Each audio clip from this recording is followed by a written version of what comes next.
Hello everyone, welcome back to my channel. आज के video में मैं आप लोगों के साथ कुछ ऐसी स्मार्ट स्ट्रैटेजीज और टिप्स डिस्कस करने वाली हूँ जो आपको हेल्प करेगा आपके नीट यूजी एग्जाम को क्रैक करने में। Without wasting any time, let's begin. But before starting the video, if you are new to my channel, then please take a moment and subscribe to it and hit the notification bell icon so that you get notified every time I post a new video. So let's begin. Starting from biology, bio बहुत बहुत बहुत important subject है from the NEET point of view, क्योंकि exam में 50% question होते हैं हमारे सिर्फ बायो से ही आते हैं। 720 मार्क्स के पेपर में से 360 मार्क्स की सिर्फ बायो होती है। So it becomes very important to improve your bio and score good marks in it. तो बायो को इम्प्रूव करने के लिए सबसे पहले NCERT is a very must thing. कुछ भी हो जाए, हमें एनसीईआरटी नहीं छोड़नी है। It is a holy book for bio. तो एनसीईआरटी हमारी होली बुक है, इसको हम नहीं छोड़ सकते हैं। इसकी हर एक लाइन, हर एक डायग्राम बहुत इंपॉर्टेंट है। आप कोशिश कीजिए कि आप एग्जाम से पहले एटलीस्ट बायो को, बुक को, एनसीईआरटी को 5 to 6 टाइम्स रीड कर लेते हैं, और उसमें जो भी लाइन आप रीड करते हैं, आपको जो इम्पोर्टेंट लगती है, आपको जिससे लगता है कि क्वेश्चन फ्रेम हो सकता है, आपको उसको एक नोट करनी है अलग पेपर पे। हर चैप्टर के में से आपको ऐसा करना है, और आपके कुछ अलग नोट्स बन के रेडी हो जाएंगे। आपको उन नोट्स को डेली पढ़ना है, डेली आपको उनको रिवाइज करना है, क्योंकि इंपॉर्टेंट क्वेश्चन हो सकता है कि उनमें से ही आ जाए, और उनको रिवाइज करना बहुत इंपॉर्टेंट है। ज़्यादा टाइम नहीं लगेगा। एक चैप्टर को अगर आप उन नोट से रिवाइज करते हो तो 10 to 15 मिनट्स ही लगेंगी। तो उनको रिवाइज करना बहुत इंपॉर्टेंट है। प्लस आपने जो कुछ भी पूरे दिन में पढ़ा है, रिवीजन इज़ वेरी इंपॉर्टेंट। कुछ नया याद रखने के लिए हमें रिवाइज करना बहुत ज़्यादा इंपॉर्टेंट हो जाता है। Then coming on to the MCQ solving. आप जो भी पढ़ते हो, छोटा चैप्टर है, बड़ा चैप्टर है, आपको एमसीक्यू सॉल्व करने हैं। आपको हर एक चैप्टर के एटलीस्ट 100 to 200 एमसीक्यू तो सॉल्व करने ही हैं। और ये मैं आपको मिनिमम बता रही हूँ, मैक्सिमम आप कितना भी जा सकते हो।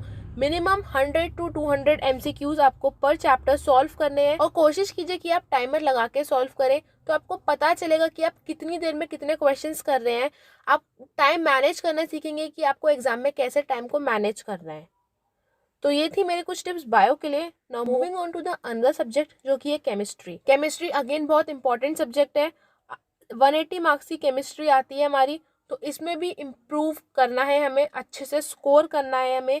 केमिस्ट्री हमारी सब डिसिपल्स में डिवाइडेड है, that is physical chemistry, organic chemistry and inorganic chemistry. Now coming on to the physical chemistry. Physical chemistry ऐसा सब्जेक्ट है जिसके आपको कंसेप्ट बहुत क्लियर होने चाहिए। आपको कंसेप्चुअली स्ट्रांग होना फिजिकल केमिस्ट्री में बहुत इंपॉर्टेंट है। तो इसके लिए आपको कंसेप्ट अपने स्ट्रांग करने बहुत इंपॉर्टेंट है। एंड वेरी इंपॉर्टेंट थिंग कि आपको इसके फॉर्मूलाज याद होने चाहिए। तो जैसे आप एक चैप्टर पढ़ते हैं, आप उसके कंसेप्ट को समझते हैं, just make the formula table और the formula chart for that chapter itself. तो इस तरीके से आपको हर एक फिजिकल केमिस्ट्री वाले चैप्टर के कंसेप्ट समझने हैं। उसके बाद आपको फॉर्मूला चार्ट बनाना है, क्योंकि आपको एट द एग्जामिनेशन टाइम आपको पूरी डेरिवेशन सॉल्व करने की जरूरत नहीं है। आपको सिर्फ फॉर्मूलाज याद रखने हैं और आपके न्यूमेरिकल्स अच्छे से सॉल्व हो जाएंगे। तो इतना ही आपको करना है फिजिकल केमिस्ट्री के लिए। Now coming on to the organic chemistry. Organic chemistry ऐसा सब्जेक्ट है जिसमें आपको अपने कंसेप्ट स्ट्रॉन्ग करने के साथ साथ आपको कुछ चीज़ें इसमें लर्न भी करनी है। तो ये कंसेप्चुअली भी स्ट्रॉन्ग होना चाहिए, प्लस इसमें आपको कुछ चीज़ लर्न भी करनी पड़ेंगी। Moving further to the inorganic chemistry. Inorganic chemistry is more about learning, mugging up things. तो इसमें आपको रट्टा मारने वाली ज़्यादा चीज़ें हैं, रिवीजन करने वाली ज़्यादा चीज़ें हैं। तो मैं आपको डिटेल में किस चीज़ के बारे में बता देती हूँ। For physical chemistry again NCERT is very must. कोई भी सब्जेक्ट हो, फिजिक्स, केमिस्ट्री, बायो, एनसीईआरटी आपको नहीं छोड़नी है। एनसीईआरटी आपको हर हालत में फॉलो करनी है। NCERT is very must. आप कंसेप्ट को समझिए। आप हो सकता है कि कुछ चीज़ें आपको एनसीईआरटी से ना क्लियर हो, तो इसके लिए आप एक रेफरेंस बुक ले सकते हैं, पर आपको एनसीईआरटी को अच्छे से फॉलो करना ही है।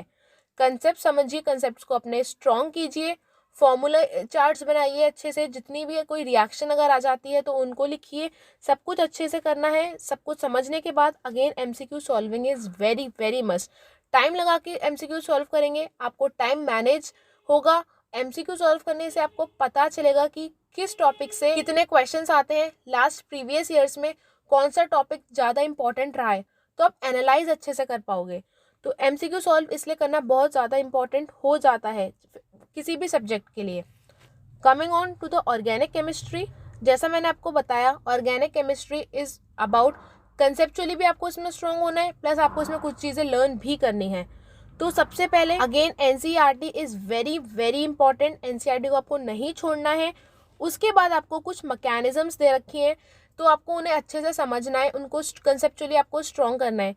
क्योंकि जब भी कोई ऑर्गेनिक केमिस्ट्री का क्वेश्चन आता है तो वो किसी एक उससे नहीं आता है कि एक टॉपिक से आ गया, वो पूरा एक नेटवर्क होता है जिसमें से किसी भी पार्ट से क्वेश्चन आ सकता है। तो आपको सारी मैकेनिज्म्स अच्छे से समझनी ही है। प्लस मैकेनिज्म्स के साथ साथ जितनी भी नेम रिएक्शंस हैं उनका भी आपको एक अलग चार्ट बनाना है, अलग नोटबुक में लिखनी है। क्योंकि बहुत बार होता है कि नेम रिएक्शन से डायरेक्ट क्वेश्चन उठ के आ जाता है, तो नेम रिएक्शंस बहुत इंपॉर्टेंट है, आपको अलग से लर्न करनी है सारे मैकेनिज्म्स के साथ साथ। देन जब आपका ये सब हो जाता है आपको एमसीक्यू सॉल्व करने हैं। For MCQ according to me P K Singh की एक ऑर्गेनिक केमिस्ट्री की बुक आती है, it is the best book. अगर आप उसको एक बार सॉल्व कर लेते हैं, वो काफ़ी अच्छे लेवल की बुक है, तो आपको किसी और बुक पे जाने की ज़रूरत नहीं पड़ेगी। तो आपके पास जो भी बुक है आप उससे सॉल्व कीजिए। नहीं, ज़रूरी नहीं है कि आप नई नई बुक्स को खरीदें। जितनी बुक्स हैं आप पहले उनको कवर अप कीजिए। क्वेश्चन जितने ज़्यादा से ज़्यादा हो सकते हैं आपको सॉल्व करने ही है, तीनों सब्जेक्ट में, physics, chemistry and biology. Now moving on to the inorganic chemistry. जैसा मैंने आपको बताया इनऑर्गेनिक केमिस्ट्री में रटने वाली चीज़ें ज़्यादा हैं। अगर आप उन्हें समझ के रटेंगे तो आपके लिए ईजी हो जाएगा, या फिर अगर आप उन्हें जस्ट मगअप करना चाहेंगे तो थोड़ा मुश्किल तो आपके लिए रहेगा ही। एनसीईआरटी बहुत इंपॉर्टेंट है। एनसीईआरटी से बाहर आप इनऑर्गेनिक केमिस्ट्री के लिए मत जाइए। कोई रेफरेंस बुक आप कोशिश करिए कि आप ना यूज़ करें। NCERT is sufficient for inorganic chemistry. जितनी बार आप उसको पढ़ेंगे रिवीजन करना आपके लिए बहुत इंपॉर्टेंट है, नहीं तो आप पिछला भूलते जाएंगे। तो एनसीईआरटी रीड कीजिए और एमसीक्यू सॉल्व कीजिए, it is sufficient for inorganic chemistry. MCQ solve करने से आपको पता लगेगा कि लास्ट प्रीवियस ईयर्स में किस तरह के क्वेश्चंस आए हैं, आप एनालाइज कर पाएंगे, आप टाइम को मैनेज करना भी सीखेंगे। तो NCERT plus MCQ solving is sufficient for inorganic chemistry. Now moving on to the last subject that is physics. Mostly लोगों को फिजिक्स बहुत डिफिकल्ट लगती है और वो सोचते हैं कि हम फिजिक्स को छोड़ दें, लेकिन नहीं छोड़ना है हमें। अगर हमें मार्क्स इम्प्रूव करने हैं, अगर हमें नीट को क्रैक करना है, तो फिजिक्स हमें किसी भी हालत में नहीं छोड़नी है, क्योंकि 180 मार्क्स की ही फिजिक्स होती है, आप इसे नहीं छोड़ सकते हैं। तो हमें इसको समझना है। फिजिक्स में भी अगेन कंसेप्ट समझना बहुत इंपॉर्टेंट है, रटने वाला सब्जेक्ट नहीं है। अगर आप फिजिक्स को अच्छे से समझेंगे तो एक टाइम आएगा आपको फिजिक्स सबसे अच्छा सब्जेक्ट भी लगेगा।